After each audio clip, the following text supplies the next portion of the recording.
Everyone, it's me माही। मैं माही आप सबका स्वागत करती हूँ अपने YouTube channel PCM BSc with Mahi पे। तो इस वीडियो में मैं आपके साथ जो एक्सप्लेनेशन शेयर करने वाली हूँ वो टॉपिक है सॉल्यूशंस एंड देयर कंसंट्रेशन। ये टॉपिक हमारा यूनिट 2 बेसिक एनालिटिकल केमिस्ट्री जो कि बीएससी फर्स्ट ईयर का केमिस्ट्री पेपर सेकेंड का यूनिट है उसका टॉपिक है। तो इस टॉपिक में मैं आपके साथ शेयर करूंगी कि सॉल्यूशंस क्या होते हैं सबसे पहले, फिर सॉल्यूशंस में जो इम्पॉर्टेंट टर्म्स आते हैं जैसे सॉल्यूट और सॉल्वेंट, फिर सॉल्यूशंस को हम डिवाइड करेंगे और उनका क्लासिफिकेशन करेंगे on the basis of homogeneous mixture और फिजिकल स्टेट्स और कंसंट्रेशंस पे। फिर उसके बाद सबसे इम्पॉर्टेंट कंसंट्रेशन को एक्सप्रेस करने के लिए जो हम मेथड्स यूज़ करेंगे वो मैं आपको एक्सप्लेन करूँगी और उनके साथ उनके न्यूमेरिकल्स एग्जाम्पल्स के साथ। तो चलिए शुरू करते हैं अपनी वीडियो को, ध्यान से समझिए। सबसे पहले हम समझेंगे टर्म सॉल्यूशंस का बेसिक। तो सबसे पहले जो बात आती है वो है कि सॉल्यूशन क्या होता है। गाइस, सॉल्यूशन अगर जब मिक्सचर को ऑब्टेन करने पर जब हम 2 और मोर देन 2 सब्सटेंसेस को मिलाते हैं और जो मिक्सचर हमारा बनता है वो अगर होमोजीनियस होता है तो वो क्या होता है, हमारा सॉल्यूशन कहलाता है। अगर कोई मिक्सचर 2 और मोर देन 2 सब्सटेंसेस को 2 या मोर देन 2 सब्सटेंसेस को मिलाने पर होमोजीनियस बनता है, क्या बनता है, होमोजीनियस बनता है, तो उस मिक्सचर को हम सॉल्यूशन कहते हैं।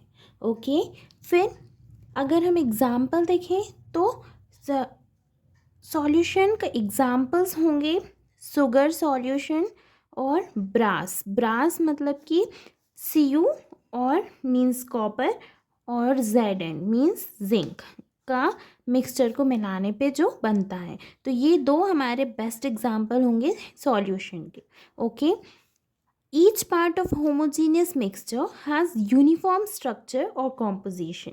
होमोजीनियस क्या होता है, मिक्सचर में यूनिफॉर्म स्ट्रक्चर या यूनिफॉर्म बराबर बराबर का कॉम्पोजिशन होता है जो भी उसमें मिक्सचर होते हैं मिक्स। ओके, अब अगर हम देखें तो इसी बेसिस पे हमारा एक आता है बाइनरी सॉल्यूशन। बाइनरी सॉल्यूशन में क्या होता है, बाइनरी सॉल्यूशन में 2 सब्सटेंसेस होते हैं जिनका होमोजीनियस मिक्सचर होता है। कितने, 2 सब्सटेंसेस का हमारा होमोजीनियस मिक्सचर होता है। और फिर एक और आता है वो होता है टर्नरी सॉल्यूशन। टर्नरी सॉल्यूशन में 3 सब्सटेंसेस का होमोजीनियस मिक्सचर होता है। ओके, अब अगर 2 टर्म्स और देखें तो वो होते हैं सॉल्यूट और सॉल्वेंट। सॉल्यूट क्या होता है, उस सॉल्यूशन में जिसमें फिजिकल स्टेट सेम होता है, जिसमें फिजिकल स्टेट सेम होता है लेकिन 2 कंपोनेंट से हमारा सॉल्यूशन रेडी होता है, उसमें अगर जो लो क्वांटिटी है जिस सब्सटेंस की उसको हम कहते हैं क्या, सॉल्यूट। जिसमें लो क्वांटिटी है उसको हम कहते हैं सॉल्यूट। और अगर उसी टाइप के में नेक्स्ट सॉल्यूशन जिसमें 2 कंपोनेंट्स मिक्स हैं लेकिन उनके फिजिकल स्टेट क्या है, डिफरेंट है, तो उसमें जो कंपोनेंट होगा जिसका फिजिकल स्टेट टोटली डिफरेंट होगा सॉल्यूशन से जिसका स्टेट डिफरेंट होगा उसको हम कहेंगे क्या, सॉल्यूट, जिसका स्टेट डिफरेंट होगा। ओके, तो फाइनली सॉल्यूट हम किसको कहेंगे, जो लो क्वांटिटी में प्रेजेंट होगा या फिर जिसका स्टेट सॉल्यूशन से डिफरेंट होगा। अब अगर हम बात करें सॉल्वेंट की, तो सॉल्वेंट क्या होगा, उस सॉल्यूशन में जिसमें 2 कंपोनेंट्स मिक्स हैं लेकिन उनका फिजिकल स्टेट सेम है, तो वहाँ पे जो सबसे ज़्यादा अमाउंट में होगा, एक्सेस में होगा, उसको हम क्या कहेंगे, सॉल्वेंट कहेंगे। ओके, जो एक्सेस में अमाउंट में होगा और उसकी लार्ज क्वांटिटी होगी तो वो सॉल्वेंट होगा। लेकिन उसी तरफ अगर दूसरा हम सॉल्यूशन लें जिसमें 2 कंपोनेंट्स हैं लेकिन उसका डिफरेंट फिजिकल स्टेट है, जिसका डिफरेंट फिजिकल स्टेट है, तो वहाँ पे जिसका स्टेट सेम होगा किससे, सॉल्यूशन से, तो उसको हम सॉल्वेंट कहेंगे। फाइनली सॉल्वेंट हम किसे कहेंगे, जो सब्सटेंस एक्सेस अमाउंट में होगा और उसका स्टेट सेम होगा सॉल्यूशन से। अब अगर हम इम्पोर्टेंस समझें सॉल्यूशन की, तो guys use of a solution, solution का यूज़ हमारा डिपेंड करता है कॉम्पोजिशन पे। सॉल्यूशन का कॉम्पोजिशन मात्रा कितनी है, उसकी मात्रा पे डिपेंड करेगा यूज़। ओके, और कॉम्पोजिशन ही, जो कॉम्पोजिशन है, कॉम्पोजिशन ही डिसाइड करेगा क्या, और चेंज करेगा हमारी प्रॉपर्टीज़ सॉल्यूशन की, प्रॉपर्टीज़ किसकी, सॉल्यूशन की। ओके, तो कॉम्पोजिशन के ही बेसिस पे हम मेन 4 एग्जांपल्स समझेंगे। 4 एग्जांपल्स में गाइस, जैसे brass, German, silver and bronze का सॉल्यूशन बनता है किसमें, कॉपर और जिंक में। और कॉपर, जिंक, निकल और कॉपर टिन, इनका अलग सॉल्यूशन बनता है। तो ये किस पे डिपेंड करेंगे, हमारे कॉम्पोजिशन पे, कि कम और ज़्यादा। फिर नेक्स्ट अगर एग्जांपल देखें सेकेंड, तो जो 10 ppm फ्लूराइड आयंस है वाटर में, वो सफिशिएंट है टूथ डिके को हटाने के लिए, लेकिन 15 ppm है जो वो टीथ को मॉटल कर सकता है, ख़राब भी कर सकता है। तो देखिए यहाँ पे क्या रोल है, मात्रा का, कॉम्पोजिशन का। ऐसे ही अगर थर्ड एग्जाम्पल में हम देखें, तो जो 1.5 ppm होता है या इससे ज़्यादा होता है फ्लूराइड आयंस का, जिसको हम सोडियम फ्लूराइड कहते हैं, वो रेड्स के लिए पॉइजन का काम होता है। तब कि पॉइजन का काम करता है रेड्स के लिए, तब कि हमारे लिए वो कहीं और काम आता है। ओके, फिर फोर्थ अगर एग्जांपल हम देखें, तो इंट्रावेनियस इंजेक्शन का जो सॉल्यूशन होता है, वो भी आयनिक कंसंट्रेशन से बना होता है, जो कि हमारे ब्लड प्लाज्मा के इक्वल होता है। तो ये हर एक खेल किस चीज़ का है, हमारा कॉम्पोजिशन का या मात्रा का। तो ये था यूज़ हमारे सॉल्यूशंस का। अब हम टाइप्स समझते हैं सॉल्यूशंस के। देखिए, टाइप्स की अगर हम बात करें, तो on the basis of 2 classification, 2 types में हम क्लासीफाई करते हैं किसको, सॉल्यूशंस को, बेसिस ऑफ फिजिकल स्टेट्स और on the basis of concentration. Basis of physical states में सॉल्यूशंस 3 टाइप्स के होते हैं। फर्स्ट होता है हमारा गैसियस सॉल्यूशन। गैसियस सॉल्यूशन में क्या होता है, सॉल्यूशन ऑब्टेन होता है हमारा गैसियस स्टेट में, और इसीलिए हम इसको कहते हैं gaseous solution. Such type of solution is prepared by dissolving gas, gas को डिसॉल्व करके बनाया जाता है। लिक्विड वेपर और सॉलिड वेपर्स भी गैस के फॉर्म में प्रेजेंट होती हैं। फिर सेकेंड आता है हमारा लिक्विड सॉल्यूशन। लिक्विड सॉल्यूशन में हमारा सॉल्यूशन लिक्विड स्टेट में ऑब्टेन किया जाता है, और इसीलिए हम इसको लिक्विड सॉल्यूशन कहते हैं। और ये डिसॉल्व गैस को, लिक्विड को, सॉलिड को सिर्फ लिक्विड में डिसॉल्व करके ही बनाया जाता है। फिर ऐसे ही थर्ड आता है हमारा solid solution. Solid solution solid state में ऑब्टेन किया जाता है, इसीलिए इसको सॉलिड सॉल्यूशन कहते हैं। और इस सॉल्यूशन को प्रिपेयर करने के लिए गैस, लिक्विड और सॉलिड को हम सॉलिड की फॉर्म में ही डिसॉल्व करते हैं। ओके, और इन्हीं 3 टाइप्स के सॉल्यूशंस को हम फर्दर डिवाइड करेंगे 9 टाइप्स में, जो 9 टाइप्स की टेबल फॉर्म होगी। जैसा कि हम जानते हैं कि सॉल्यूशन फॉर्म होता है हमारा सॉल्यूट और सॉल्वेंट, 2 सब्सटेंस को मिलाने से। तो इधर देखिए, फर्स्ट टाइप में हम गैस को गैस में मिलाएंगे, और एग्जाम्पल हमारा होगा mixture of gases such as air. फिर अगर सेकेंड हम देखें, तो gas in liquid, soda water, CO2 in H2O। Third, gas in solid, तो adsorption of gases on metals, example adsorption of hydrogen on palladium. Liquid in gas अगर देखें, तो evaporation of water in air, evaporation of liquids. Fifth, liquid in liquid, alcohol और water के solution का। फिर liquid in solid अगर देखें, तो गोल्ड मर्क्यूरी में, सिल्वर मर्क्यूरी में, और वाटर ऑफ क्रिस्टलाइजेशन, जो कि हम पढ़ते आए हाइड्रेटेड सॉल्ट्स में प्रेजेंट होता है, जिसका फॉर्मूला ये होता है। फिर सॉलिड इन गैस का एग्जांपल होता है हमारा, सॉलिड्स को एवापोरेट करने पे जब कैम्फर और नैफ्थलीन की बॉल्स हम रखते हैं, जो हमको सॉल्यूशन देता है सॉलिड इन गैस या स्मोक का। फिर सॉलिड इन लिक्विड, को sugar in water, salt in water, बहुत सिंपल नॉर्मल एग्जांपल हम डेली लाइफ में यूज़ करते हैं। सॉलिड इन सॉलिड में होमोजीनियस मिक्सचर किसका, टू और मोर मेटल्स का, जिसको हम एलॉय कहते हैं। जैसे ब्रास मैंने अभी बताया था, जिंक और कॉपर, कॉपर और एयू, और स्टेनलेस स्टील का। ओके, अब हम बेसिस ऑफ कंसंट्रेशन पे डिवाइड करेंगे सॉल्यूशंस को। On the basis of concentration का फर्स्ट टाइप होता है हमारा डाइल्यूट सॉल्यूशन। डाइल्यूट सॉल्यूशन में क्या होता है, जिस सॉल्यूशन में स्मॉल अमाउंट किसका, सॉल्यूट का डिसॉल्व होता है सॉल्वेंट में, उसे हम कहते हैं डाइल्यूट सॉल्यूशन।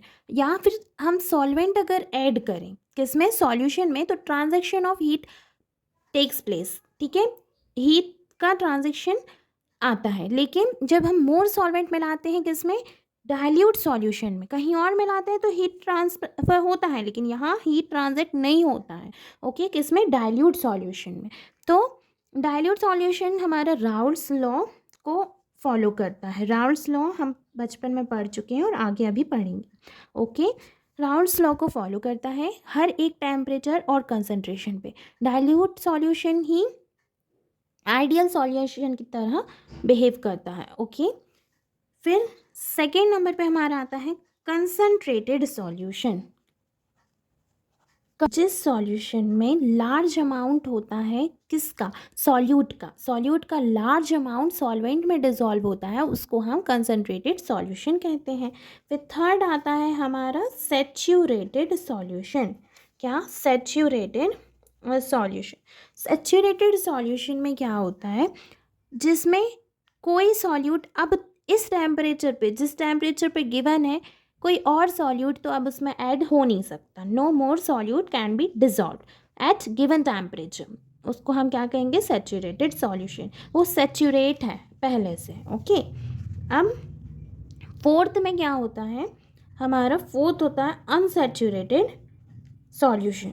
अनसैचुरेटेड सॉल्यूशन में होता है कि जो सॉल्यूशन में some more solute dissolve at given temperature, जो हमको दिया हुआ है उसमें हम और सॉल्यूट आराम से मिला सकते हैं, तो वो क्या, सैचुरेट करने के लिए, तो वो अनसैचुरेटेड सॉल्यूशन कहलाएगा। डाइल्यूट और कंसंट्रेटेड सॉल्यूशन इस टाइप सॉल्यूशन की टाइप है। ओके, फिर फिफ्थ आता है हमारा सुपर सैचुरेटेड सॉल्यूशन।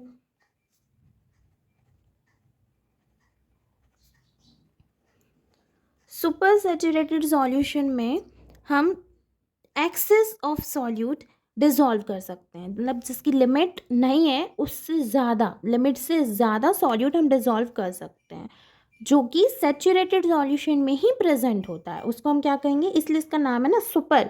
सुपर मतलब ज़्यादा, तो सुपर सैचुरेटेड, सैचुरेटेड सॉल्यूशन वो सैचुरेट है लेकिन फिर भी हम सॉल्यूट को ऐड कर सकते हैं, ज़्यादा से ज़्यादा ऐड कर सकते हैं, कितना ही कर सकते हैं। ओके, तो वो सुपर सैचुरेटेड सॉल्यूशन है। ये हमारे टाइप्स हो गए फिजिकल स्टेट्स पे और कंसंट्रेशन के बेस पे। अब सबसे इम्पॉर्टेंट हम बात करते हैं कंसंट्रेशन ऑफ सॉल्यूशन को एक्सप्रेस करने की मेथड्स की। सबसे पहले हम जानेंगे कि वर्ड कंसंट्रेशन ऑफ सॉल्यूशन क्या होता है। गाइस, कंसंट्रेशन ऑफ सॉल्यूशन होता है हमारा, कंसंट्रेशन ऑफ सॉल्यूशन होता है अमाउंट ऑफ सॉल्यूट। किसका amount, amount of solute, solute का अमाउंट जो कि डिसॉल्व होता है हमको गिवन अमाउंट के सॉल्वेंट में या फिर सॉल्यूशन में, सॉल्वेंट या फिर सॉल्यूशन में जो अमाउंट होता है सॉल्यूट का, उसको हम कहते हैं कंसंट्रेशन ऑफ सॉल्यूशन। ओके, अब कंसंट्रेशन को ही हम एक्सप्रेस करते हैं नंबर ऑफ वेज में। ओके, तो सबसे पहले हम जिसकी बात करेंगे वो है परसेंटेज। मैं आपको यहाँ इधर मेनली 10 टाइप्स समझाऊंगी और उनके एग्जाम्पल्स न्यूमेरिकल्स भी समझाऊंगी। ओके, ये पार्ट बहुत इंपॉर्टेंट है, इसको मिस मत कीजिए और वीडियो को लास्ट तक देखिए। परसेंटेज की बात करें तो हम जो कंसंट्रेशन को परसेंटेज में एक्सप्रेस करते हैं वो होता है parts of solute. Parts of किसकी हम बात कर रहे हैं, सॉल्यूट की। पार्ट्स ऑफ सॉल्यूट डिसॉल्व पर 100 पार्ट्स, परसेंटेज मीन्स पर 100 ही होता है, पर 100। तो parts of solute dissolved per 100 parts of the solution, पर 100 पार्ट्स काय के सॉल्यूशन के, या तो वेट में या वॉल्यूम में। ओके, अब अगर हम परसेंटेज कंसंट्रेशन को भी जनरली एक्सप्रेस करें तो वो 2 वेज में होगा। सबसे पहले हम वॉल्यूम के नज़रिए से करेंगे और फिर हम वेट के नज़रिए से करेंगे। तो वॉल्यूम में हम वेट ऑफ सॉल्यूट ग्राम्स में देखेंगे। किसमें? ग्राम्स में देखेंगे पर 100 ml के सॉल्यूशन पे, पर 100 ml के सॉल्यूशन पे। ओके, तो अगर हम इसका फॉर्मूला लिखें तो क्या बनेगा हमारा फॉर्मूला कि percentage is equals to weight of solute upon volume of solution in ml।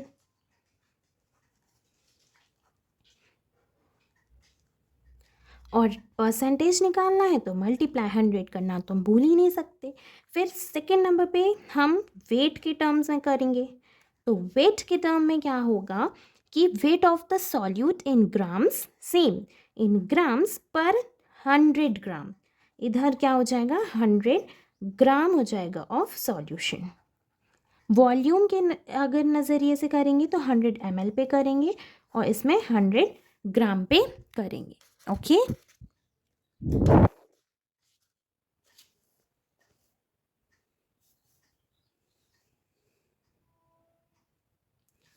अब अगर हम इसकी फॉर्मूले की बात करें तो फॉर्मूला भी सेम होगा कि वेट ऑफ सॉल्यूट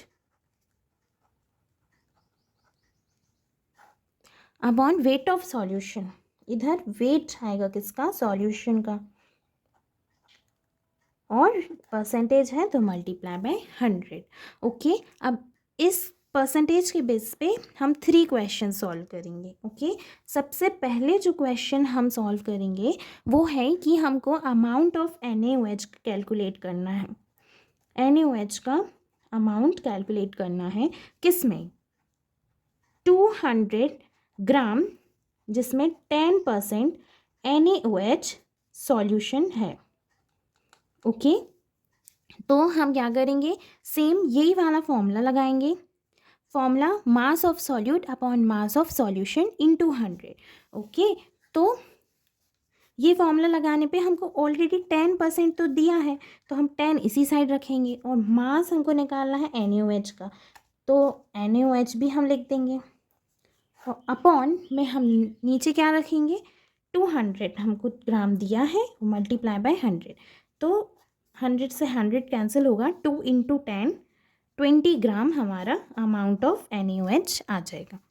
फिर सेकेंड अगर हम देखें क्वेश्चन, तो इसमें हमको परसेंटेज कैलकुलेट करना है। ओके, किसका? H2SO4 का परसेंटेज कैलकुलेट करना है, जिसमें कि 40 ग्राम H2SO4 है 1000 ml के सॉल्यूशन में। ओके, तो इसमें भी सेम यही फॉर्मूला लगेगा लेकिन वॉल्यूम का लगेगा। ओके, वॉल्यूम का फॉर्मूला लगाकर हम सेम इसमें तो सीधा परसेंटेज निकालना है, तो 40 ग्राम, आंसर आएगा 4%। सिंपल, बहुत सिंपल है। फिर थर्ड क्वेश्चन और देख लेते हैं हम। थर्ड क्वेश्चन में क्या है गाइस? ये कह रहे हैं कि 30 ml है इथाइल एल्कोहल। क्या है? इथाइल एल्कोहल है, जो कि इन्हें डिज़ोल्व किया है 270 ml वाटर में। तो परसेंटेज कैलकुलेट कीजिए किसका? इथाइल एल्कोहल का। कुछ नहीं करना है, परसेंटेज निकालने के लिए हम क्या करेंगे? 30 ml सॉल्यूट है और 270 ml वाटर है, तो हम इसको मिला लेंगे, तब तो वो सॉल्यूशन बनेगा। तो ये क्या होगा? 300 ml हमारा सॉल्यूशन बन जाएगा। और हमें किसका निकालना है? इथाइल एल्कोहल का निकालना है। तो 30 अपॉन 300 मल्टीप्लाई बाय 100, आंसर क्या आएगा? 10% लो। तो ये हमारा आंसर आ गया। अब परसेंटेज आप अच्छे से समझ गए होंगे, है ना? वॉल्यूम और वेट में 2 टाइप्स में हम क्लासीफाई करेंगे और इस कदर क्वेश्चन सॉल्व कर लेंगे। ओके, अब मूव ऑन करते हैं नेक्स्ट टर्म पे।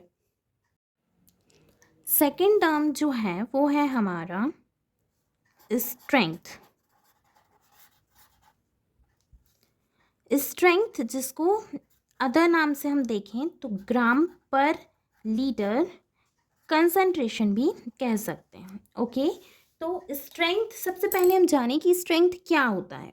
तो स्ट्रेंथ होता है हमारा अमाउंट ऑफ सॉल्यूट, सॉल्यूट का अमाउंट किस में, इन ग्राम, ग्राम में, लेकिन लीटर में जो ग्राम प्रेजेंट होता है अमाउंट ऑफ सॉल्यूट का, उसको मीन्स 1000 ml में, उसको हम कहते हैं स्ट्रेंथ। ओके, और इसको एक्सप्रेस किया जाता है ग्राम पर लीटर में।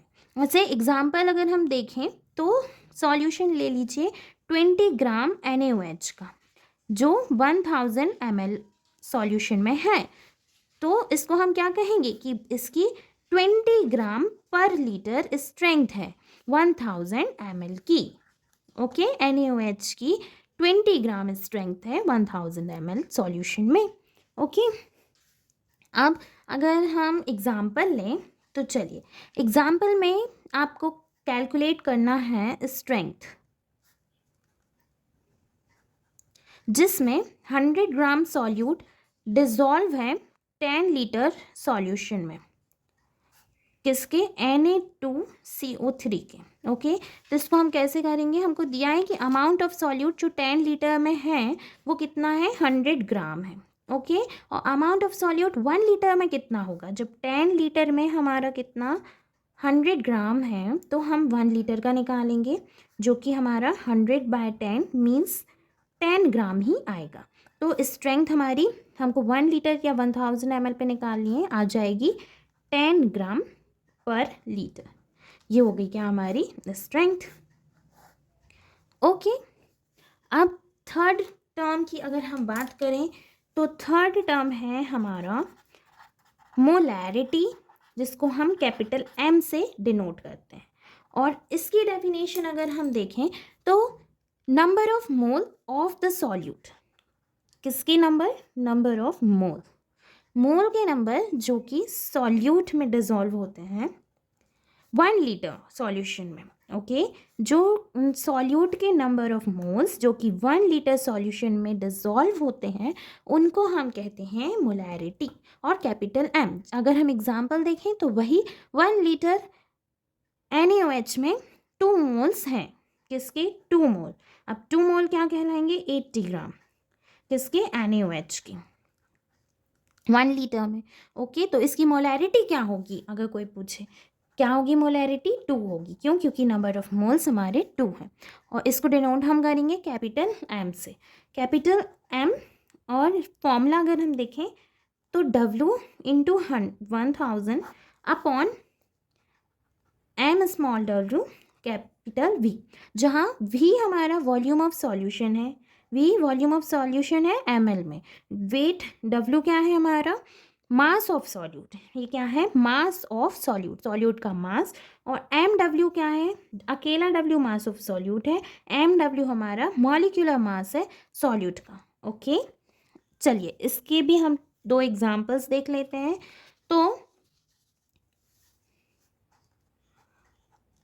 एग्जाम्पल में मान लीजिए कि 200 ml वाटर में किसमें NaCl 5.85 ग्राम मिलाया गया है, 5.85 ग्राम NaCl मिलाया है 200 ml वाटर में। तो आपको मोलैरिटी कैपिटल M डिनोट या एक्सप्रेस करनी है। चलिए तो फाइंड आउट कीजिए, कैसे करेंगे, वही फॉर्मूला लगाएंगे और हमको जैसा कि पता है कि वेट हमारा क्या है 5.85 हमको दिया हुआ है इंटू 1000 अपॉन मॉलिक्यूलर वेट हमारा है 58.5 इंटू 200 हमको ml दिया है वाटर का, जिसका आंसर 1/2 आएगा। और 1/2 ही हमारा क्या होगा, मोलैरिटी होगा। ओके, अगर हम नेक्स्ट एग्जांपल देखें तो H2O की मोलैरिटी कैलकुलेट करनी है। अब इसके लिए हम क्या करेंगे, small w means mass of solute को मान लेते हैं कि वो कितना है हमारे पास 1000 ग्राम है, और वॉल्यूम हमारा 1000 ml है, जो कि डेंसिटी ऑफ वाटर 1 ग्राम पर ml होता ही है। और सबसे मेन मॉलिक्यूलर वेट आपको याद होने चाहिए। मॉलिक्यूलर मास है हमारा 18, मॉलिक्यूलर वेट कह लो चाहे मास कह लो, 18 होता है वाटर का। ओके, तो फॉर्मूले से अगर हम निकालें मोलैरिटी तो 1000 multiply by 1000 upon 18 into 1000, answer आएगा 55.55। ओके, और 55.55 हमारा मोलैरिटी होगा वाटर का। ओके, अब हम फोर्थ टर्म की तरफ मूव ऑन करते हैं। मोलैलिटी जो कि नेक्स्ट टर्म है, इसको हम डिनोट करते हैं स्मॉल m से। और अगर इसकी हम डेफिनेशन देखें तो कुछ नहीं होता है, नंबर ऑफ मोल्स ऑफ किसके, सॉल्यूट के। इधर बात हो जाएगी 1 kg या 1000 ग्राम में। 1000 ग्राम के सॉल्वेंट में जब हम नंबर ऑफ मोल्स जितने भी मिलाते हैं उसको हम डिनोट स्मॉल m से करके मोलैलिटी कहते हैं। और अगर फॉर्मूला देखें तो वही number of mole of solute upon mass of solvent in kg। अब नंबर ऑफ ग्राम मॉलिक्यूल्स के सॉल्यूट के अपॉन मास इन ग्राम तुम 1000 से मल्टीप्लाई कर दो। ओके, और सेम वही फॉर्मूला रहेगा हमारा W into 1000 upon MW into capital W। Okay, इधर वॉल्यूम था, इधर वेट है। अब अगर हम एग्जाम्पल देख लें तो चलिए मोलैलिटी कैलकुलेट करनी है, जिसमें 4 ग्राम NaOH है, डिज़ोल्व किया गया है 500 ग्राम वाटर में। अब 500 ग्राम वाटर में हमको 4 ग्राम NaOH डिज़ोल्व किया गया है। सीधा सीधा फॉर्मूला लगाएंगे, 4 इंटू 1000 अपॉन 40 इंटू 500, जिसका आंसर आएगा 1/5, जो हमारी क्या होगी, मोलैलिटी होगी। अब मोलैरिटी और मोलैलिटी ये दोनों के डिफरेंस को हम देखते हैं कि इन दोनों में डिफरेंस क्या है। डिफरेंस के लिए मेन 4 पॉइंट्स ही हैं। फर्स्ट, हमारा मोलैरिटी में हम टोटल वॉल्यूम लेते हैं सॉल्यूशन का, उसको कंसीडर करते हैं। और मोलैलिटी में हम मास लेते हैं सॉल्वेंट का, कंसीडर करते हैं। सेकेंड में total volume must be 1 litre. Okay, लेकिन मोलैलिटी में टोटल मास क्या होना चाहिए, 1000 ग्राम या 1 kg होना चाहिए। और तब की मोलैरिटी में मास ऑफ द सॉल्यूशन की इम्पॉर्टेंस नहीं होती है, और मोलैलिटी में हम टोटल वॉल्यूम को कंसिडर नहीं करते हैं। ओके, इसमें हमें वॉल्यूम से मतलब नहीं है, तो इसमें हमें मास से मतलब नहीं है।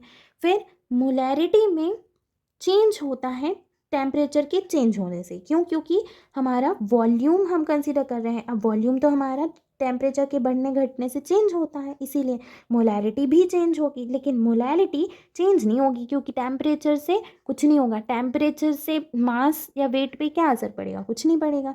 फिर मोलैरिटी और कैपिटल M में हम मोल पर लीटर पे एक्सप्रेस करते हैं, और मोलैलिटी में हम मोल पर kg पे एक्सप्रेस करते हैं। तो मेन हमको सिर्फ किलोग्राम और लीटर का डिफरेंस याद रखना है, चारों पॉइंट अपने आप बन जाएंगे। ओके, अब फिफ्थ टर्म जो है वो है हमारा नॉर्मैलिटी, जिसको हम कैपिटल N से डिनोट करते हैं। तो नॉर्मैलिटी में सॉल्यूट जो कि 1 लीटर सॉल्यूशन में हम लेते हैं, सॉल्यूट जो हम किसमें 1 लीटर सॉल्यूशन में लेते हैं, उसके नंबर ऑफ इक्विवेलेंस या ग्राम इक्विवेलेंस, सॉल्यूट के नंबर ऑफ इक्विवेलेंस या ग्राम इक्विवेलेंट को ही हम नॉर्मैलिटी कहते हैं सॉल्यूशन की। नॉर्मैलिटी को हम कैपिटल N से डिनोट करते हैं। और अगर हम फॉर्मूले की बात करें तो number of equivalence of solute upon volume of solution in litre. Okay, और नंबर ऑफ इक्विवेलेंस में ही हम लिख सकते हैं normally mass upon equivalent weight.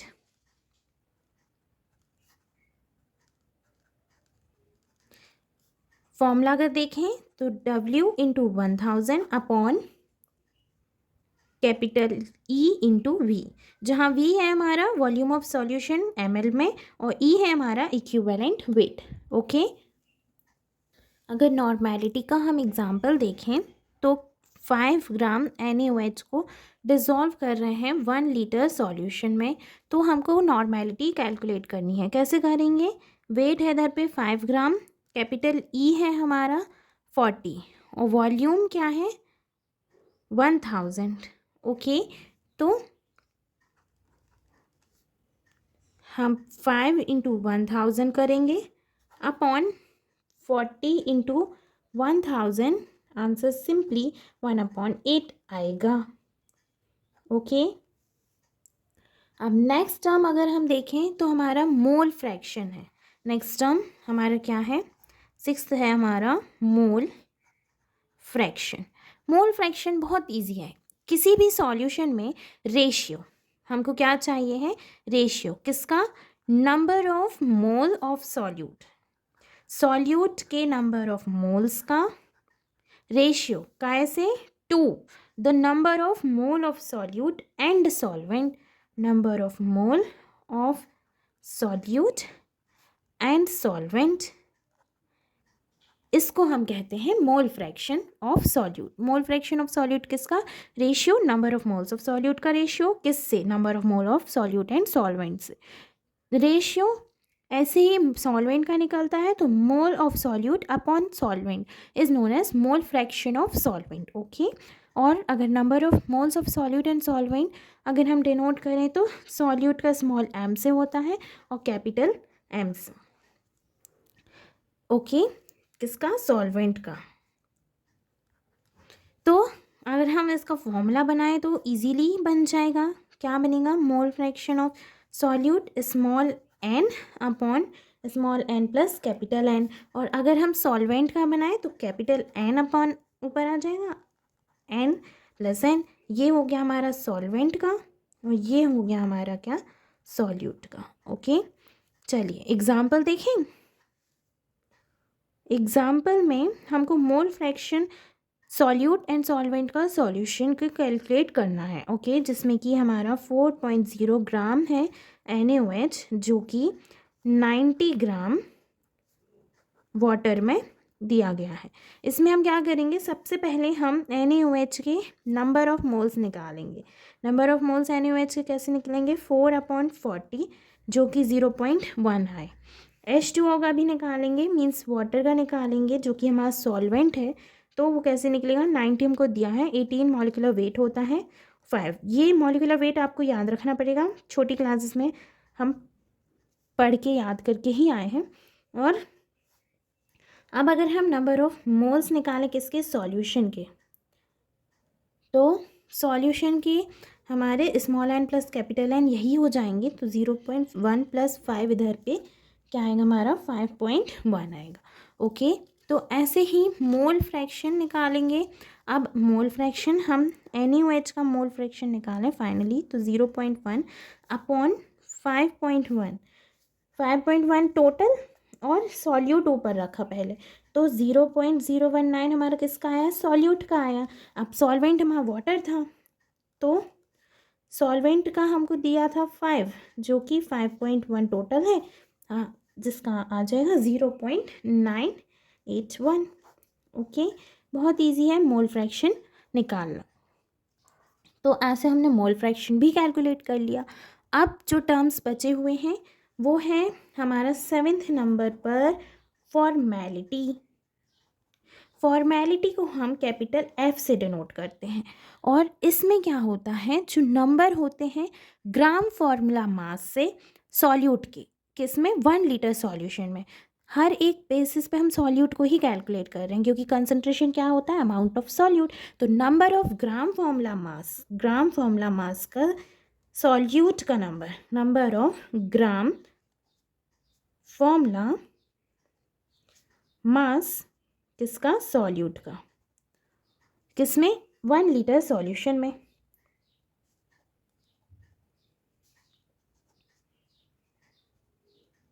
उसी को हम क्या कहते हैं? फॉर्मेलिटी, और डिनोट करते हैं हम कैपिटल F से। ओके, तो इसका भी फॉर्मूला बनता है कि mass of solute into 1000 upon gram formula mass of solute into V। Formula क्या बना?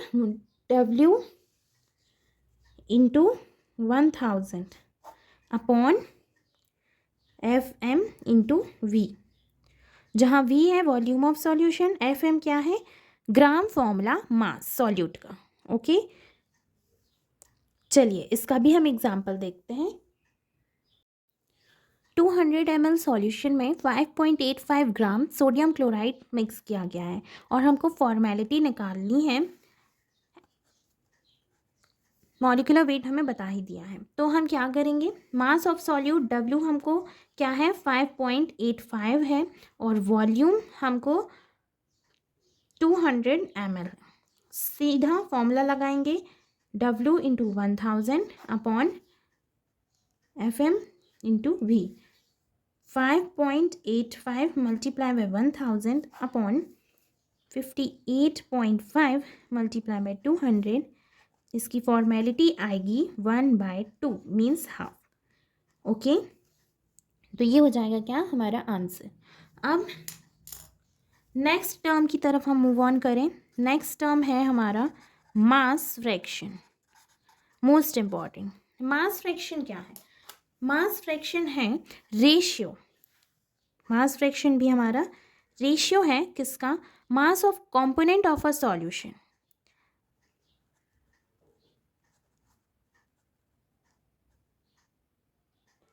किसके, टोटल मास ऑफ सॉल्यूशन के, रेशियो को ही हम कहेंगे mass fraction of the component in the solution. कुछ नहीं है, रेशियो है mass of component of solution का टोटल मास ऑफ सॉल्यूशन से।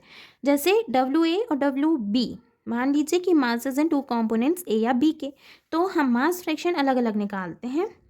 मास फ्रैक्शन हमको निकालना है, समझ लीजिए A का, तो हम कैसे निकालेंगे, पहले A का वेट लेंगे और नीचे दोनों को प्लस कर देंगे। अगर B का निकालना है तो ऊपर B का लेंगे और फिर नीचे दोनों को प्लस कर देंगे। बहुत सिंपल है। ओके, तो इसका भी चलिए एक एग्जाम्पल हम देख लेते हैं। इसके एग्जाम्पल में हम 10 ग्राम H2SO4 को ले रहे हैं।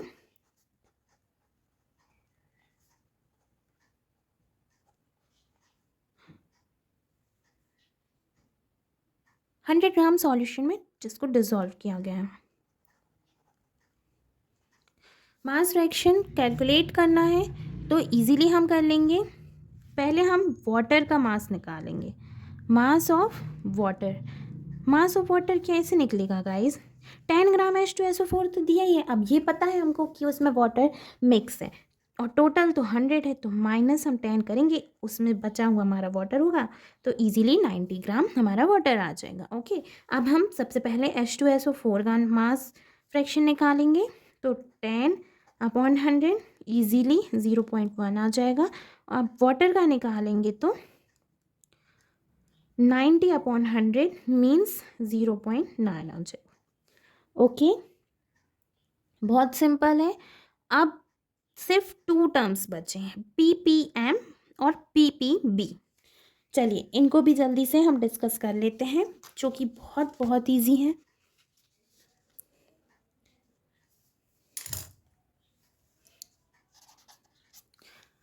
Concentration of solution in parts पर मिलियन, पार्ट्स पर million PPM।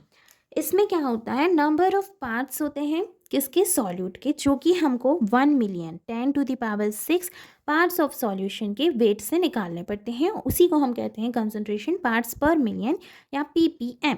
Mass of the solute, किसका, सॉल्यूट का मास जो कि डिसॉल्व होता है इन 10⁶ ग्राम के सॉल्यूशन में, उसको हम कहते हैं क्या, PPM। और कभी कभी क्या होता है, जो अमाउंट ऑफ सॉल्यूट होता है वो ग्राम में भी प्रेजेंट होता है, जो कि 10⁶ ml सॉल्यूशन में मिक्स हो जाता है, उसको भी हम PPM में ही एक्सप्रेस करते हैं। तो 1 PPM is equals to 1 gram per litre. Okay, और PPM का फॉर्मूला होता है हमारा mass of solute in gram, simple. ऐसे ही mass of solvent, solution, solvent का तो काम ही नहीं है, in gram multiply by 10⁶। Okay, तो इसको भी अगर हम एग्जाम्पल से देखें तो एग्जाम्पल में मान लीजिए कि 100 mg का CaCO3 है जो कि डिज़ोल्व किया गया है 1000 ग्राम सॉल्यूशन में। तो हमको कंसनट्रेशन सॉल्यूशन की ppm में कैलकुलेट करनी है। हम कैसे करेंगे?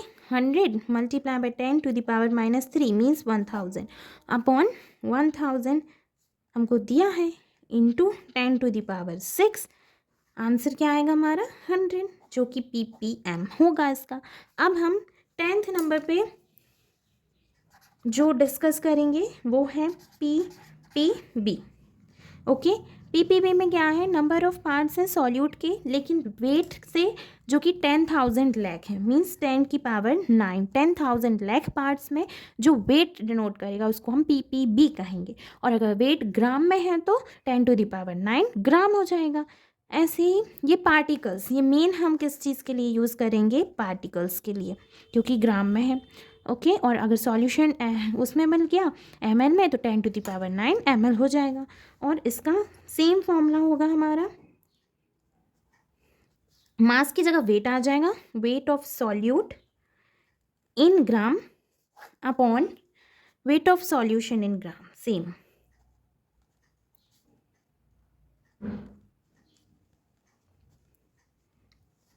मल्टीप्लाई बाय 10 की पावर 9। अब इसी को अगर हम एग्जाम्पल से देखें तो मान लीजिए कि 1 मिलीग्राम CO 1 मिलीग्राम, ओके,